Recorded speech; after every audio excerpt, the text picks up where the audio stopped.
Welcome on board. It's time for News Now. It's my hope that your Friday is coming up well and that you're set for the weekend. As we always say, thank God it's Friday, but we're here to make sure that you're updated. We have lots lined up for you, and here are the highlights.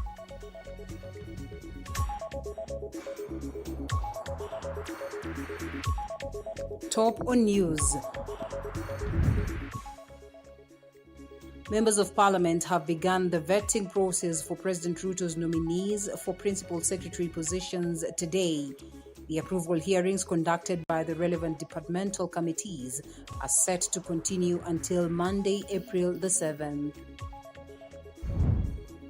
And the Ethics and Anti-Corruption Commission EACC is investigating claims of illegal and improper leasing of land and properties owned by the University of Nairobi. Also, President William Ruto has condemned his opponents in the Mount Kenya region for promoting what he says is divisive politics, emphasizing that his objective is to unite the country.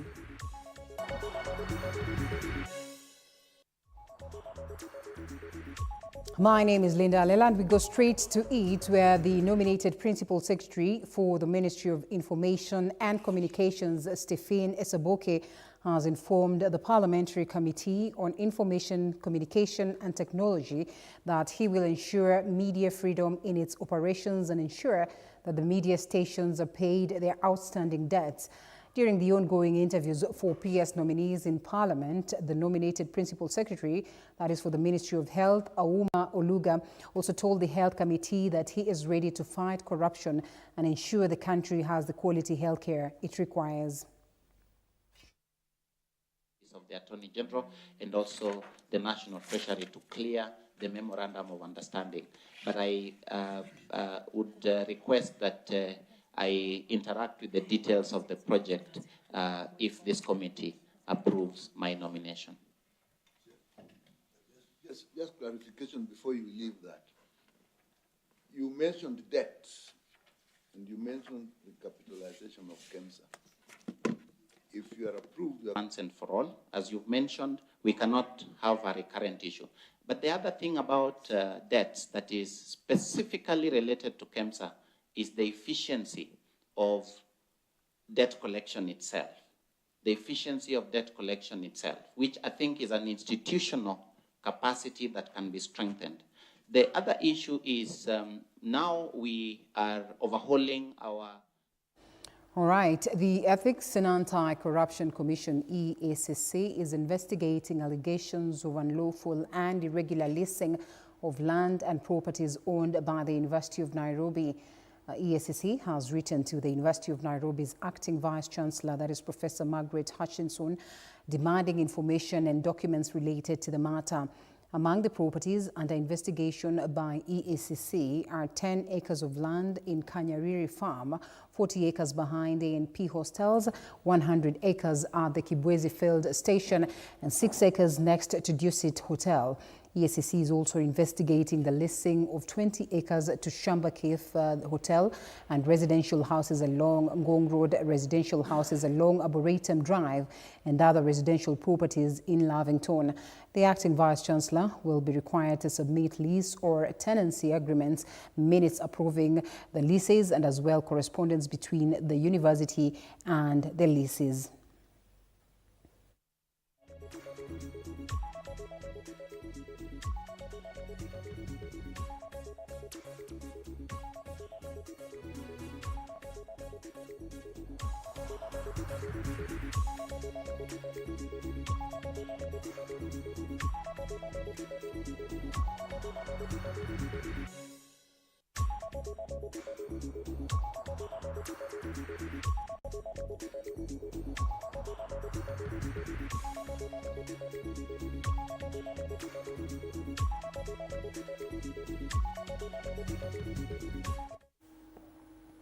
President William Ruto has, of course, continues with his mountain tour, as, of course, he has fired back at his critics in the Mount Kenya region for divisive and tribal politics. The president, who spoke in Mbeere South urged the people of Mount Kenya to allow him to fulfill his development agenda and make their decision at the ballot in 2027. President Ruto is touring Tharaka Nithi and Embu counties today.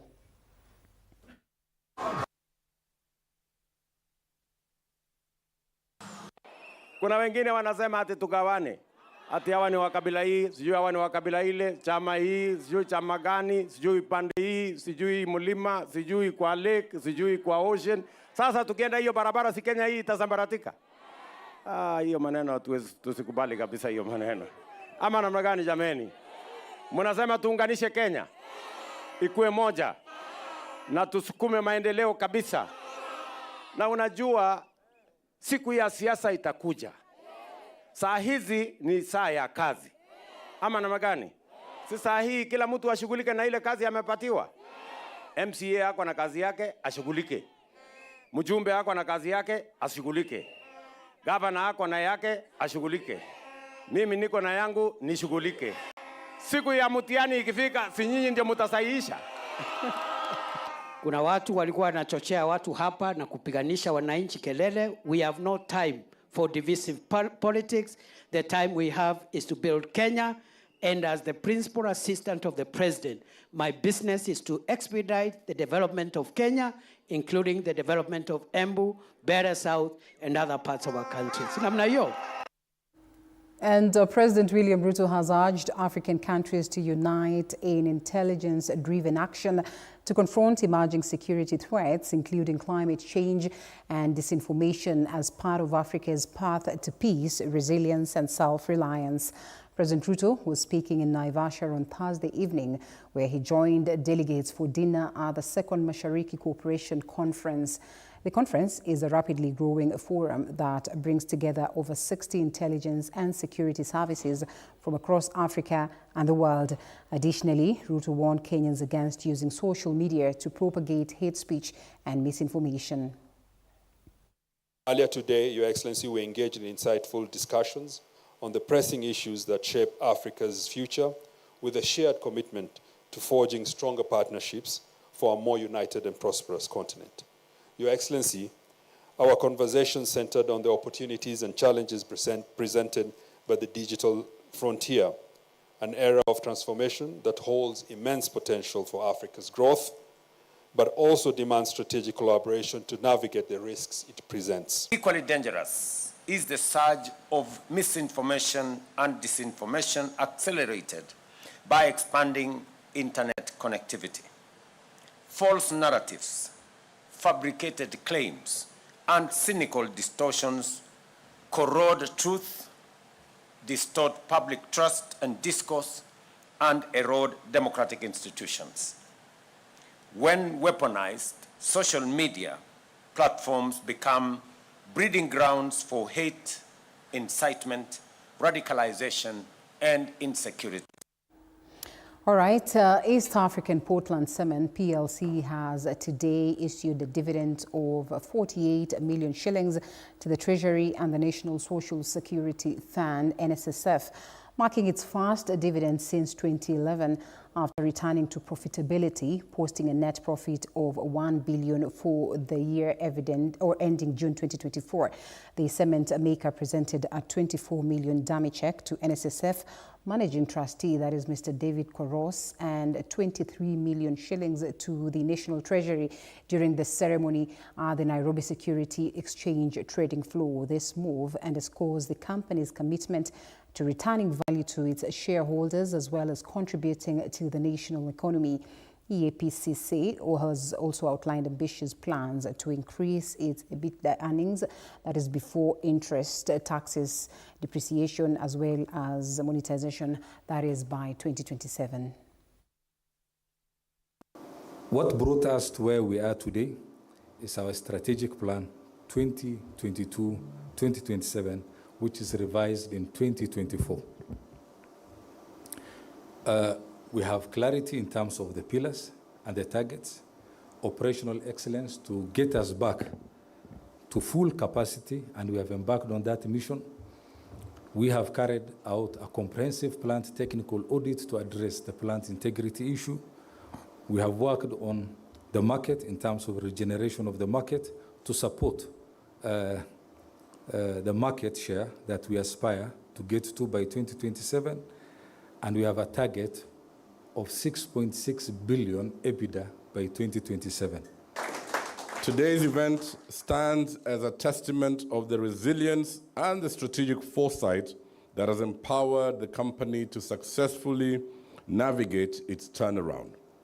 It also reflects not only the strength of the business, but also the vision and determination of the leadership, Pongezi, and the staff who have worked tirelessly to restore EAPC to a better financial position and set it on the path for future growth and profitability. All right, and of course, to a different story where Dr. Kennedy Odede, founder and CEO of Shining Hope for Communities, has launched an initiative that is aimed at fostering unity across Kenya by bringing together councils of elders from various ethnic groups. Dr. Odede recently hosted Kikuyu Kiama elders and Mijikenda Kaya elders in Nairobi for a two-day event which included a tour of local development projects and a joint dinner session.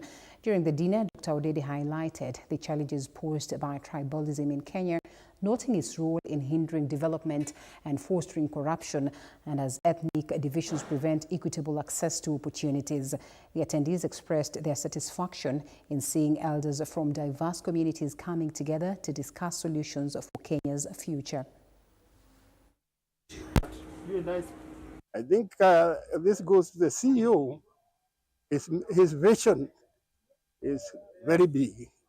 He has done a lot that to us, any other Kenyan, or the Kenyans who are here, if they did just a little, this would be a very different country. From there, we made the second call to Mathare.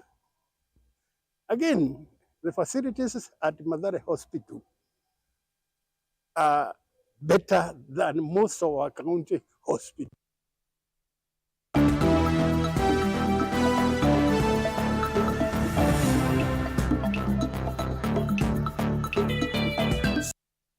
All right, and we get sporty, where Chelsea with Argentine midfielder Enzo Fernandez scored a solitary goal